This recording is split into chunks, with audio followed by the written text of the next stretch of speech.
Our next speaker is an award-winning actress, producer, and star of NBC's hit comedy Superstore and co-founder of Harness. Please welcome a tireless advocate for justice and equality, America Ferrera. Hi!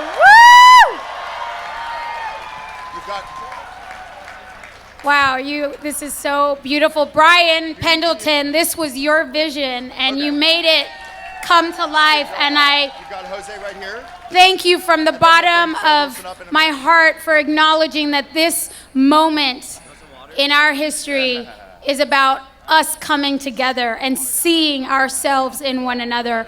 Sue Freitag, the high school drama teacher who was up here, was my high school drama teacher at El Camino Real High School.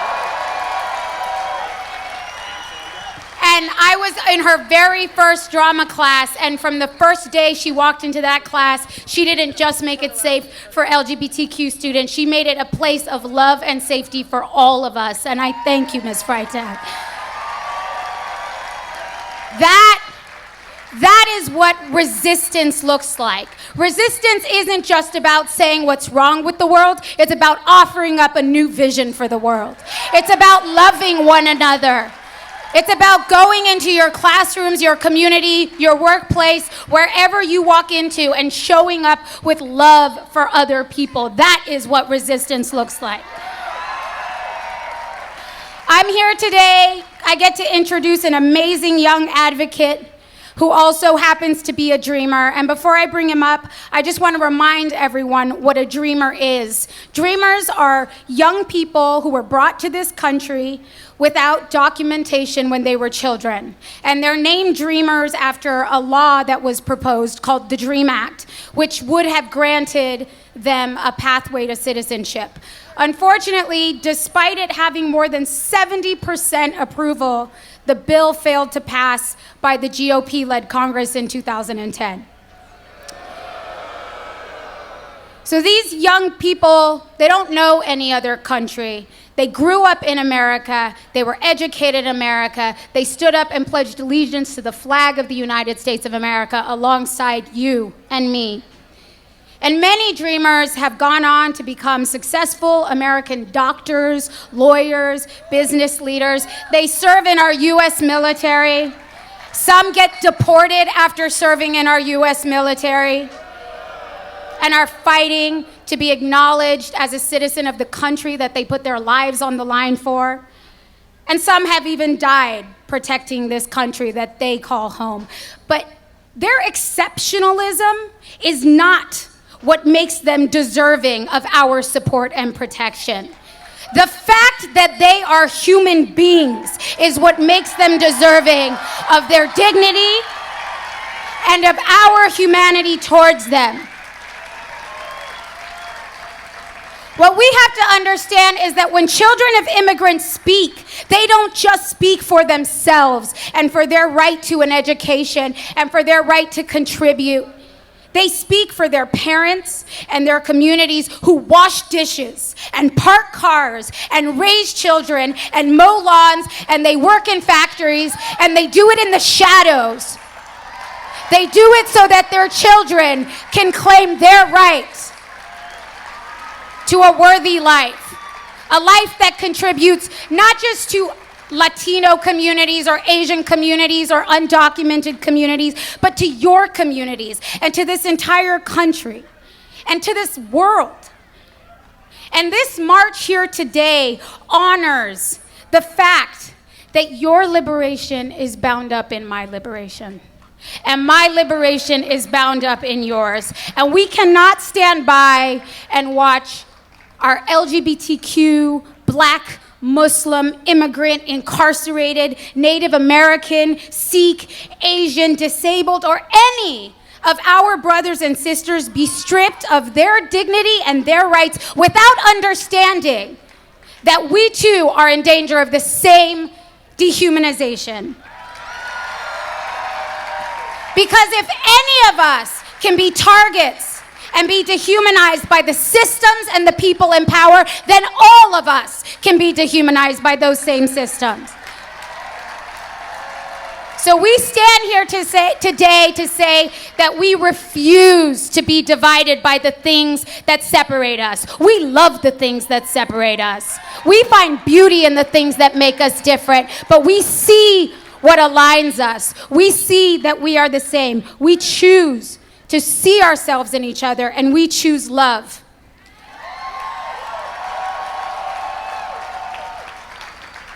And today, we have the privilege of having a courageous young dreamer. Understand that using your voice and speaking out does not come without stakes and without consequences. There are people who are literally dying to be seen. And they can't use their voices without risk. So when I say this young dreamer is courageous, understand what that means. Understand that he doesn't use his voice without the threat of deportation, without the threat of he and his family being attacked. His name is Jose Guevara, and he's here today to share his story.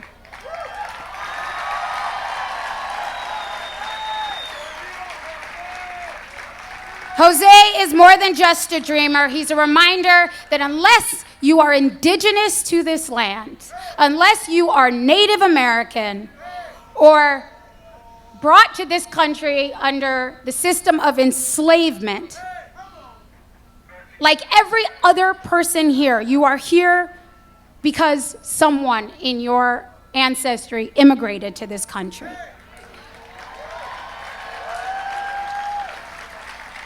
So please help me welcome an incredible, young, brave, courageous activist, Jose Guevara.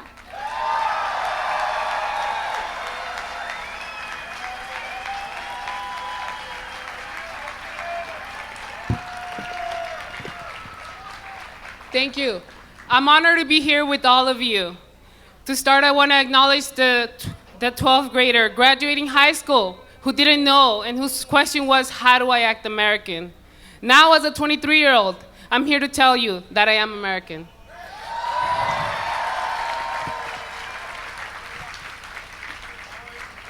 My name is Jose Guevara. I'm a student at Cal State LA, a member of Students for Quality Education, and Students United to Reach Goals to Education.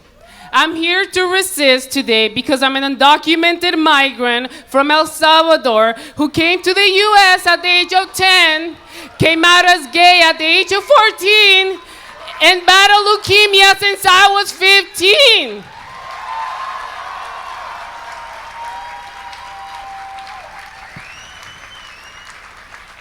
Thanks to the ACA, I had a bone marrow transplant, and I'm here today. All of what I am is being threaded under the current administration. The day of the election, I was writing a paper titled, "They Need Us More Than We Need Them, Why Undocumented Migrants Matter." I'm here to reaffirm the A I received on that paper. I wrote that paper with tears running down my eyes as I watched the election played out. I woke up with the feeling I had only felt after chemotherapy, where the next day isn't really a promised one.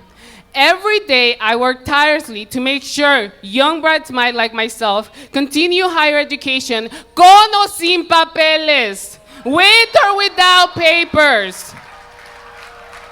I am here to share my personal story with you, but not to make you feel pity. Hell, I'm not even here to inspire you. I'm here to tell you to wake up, to get involved, to make those calls. Sí se puede. Your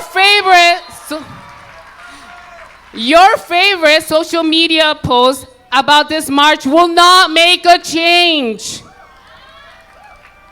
But I'm here, most importantly, to humbly remind you that if your movement isn't intersexual and leaves out immigrants, the ill, our trans friends, my parents, I want no part of it. The Statue of Liberty says, give me your tired, give me your poor, yearning to your huddled masses, yearning to be free. I am yearning to be free. I'm already home and I'm here to stay. And to the administration in Washington, they can read my back.